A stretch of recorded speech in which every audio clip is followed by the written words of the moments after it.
क्षेत्राचा मालक आम्ही आहे. मालक तुम्ही एक म्हणून बोलायचं का? हा? मालक मालक आम्ही एक आहे. म्हणून बोलवतात. बिलं दाखवा ना. तुम्ही आमच्या क्षेत्रात उभं राहून तुम्ही आम्हालाच म्हणता. तुमच्या क्षेत्रात ना आम्ही पेरलेलं आम्ही ते लावलेलं आहे. हा? दुसऱ्या शेत पेरायचा काय अधिकार आहे तुम्हाला?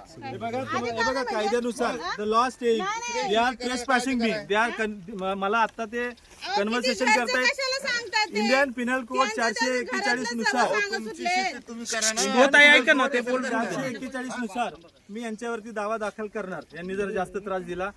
पण इंडियन पिनल कोड 442 नुसार ट्रेसपास जर केला माझ्या वैयक्तिक मालमत्तेमध्ये जर यांनी अधिकार गाठवले जोपर्यंत बोलतायत तोपर्यंत ठीक आहे.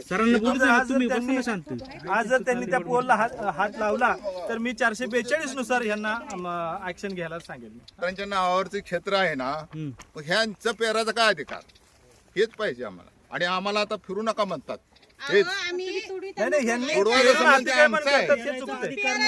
कायद्यानं करत होतो आम्ही प्रत्येक वेळी सांगतो. कुळ कायद्यानं आम्ही 40 वर्ष कसत होतो त्याच्यामुळे आम्ही पेरायचं काम करणार हे असं थोडं सोडून देणार आहे.